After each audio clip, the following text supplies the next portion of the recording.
Assalamualaikum warahmatullahi wabarakatuh.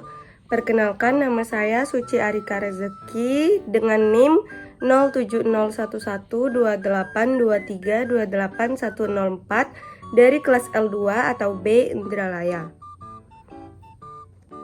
Di sini saya akan menjelaskan mengenai pemahaman terkait materi pada sub CPMK 1 atau pada pertemuan 1 tentang keuangan publik ataupun ruang lingkup keuangan publik. Baik, langsung saja. Keuangan publik merupakan aspek fundamental dalam pengelolaan sumber daya ekonomi negara yang mencakup seluruh aktivitas keuangan pemerintah. Ruang lingkupnya meliputi pengelolaan pendapatan, belanja, dan pembiayaan yang bertujuan untuk memenuhi kepentingan masyarakat secara komprehensif. Dalam pandangan Rosen dan Gayer pada tahun 2008, ruang lingkup keuangan publik mencakup keuangan publik atau negara dan ideologi, kesejahteraan ekonomi, pengeluaran publik seperti barang publik dan eksternalitas, lalu ada politik ekonomi, analisis cost benefit, asuransi sosial, distribusi pendapatan, serta perpajakan.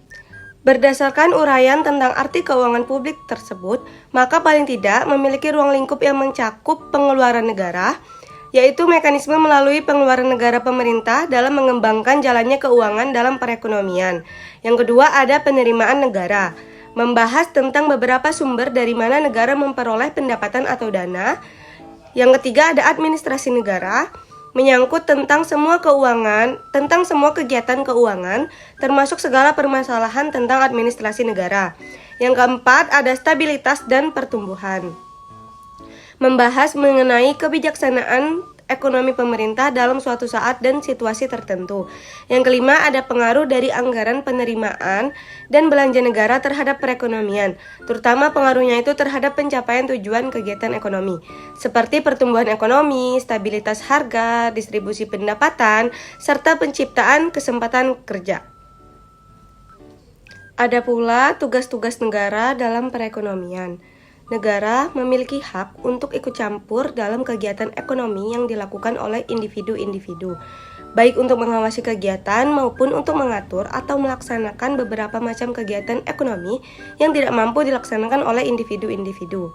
Menurut Post, James dan kawan-kawan pada tahun 1996, melalui berbagai kebijakan yang terkait dengan sektor publik, pemerintah mempunyai peran penting dalam mendorong pertumbuhan ekonomi.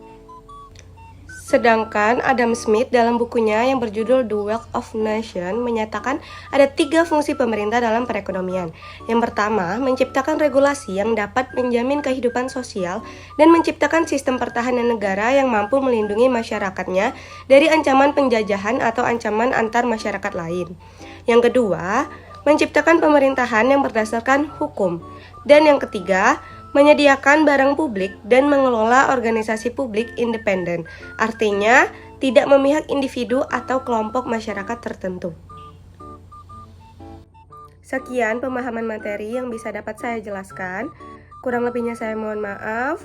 Pada Allah saya mohon ampun. Saya akhiri dengan wassalamualaikum warahmatullahi wabarakatuh.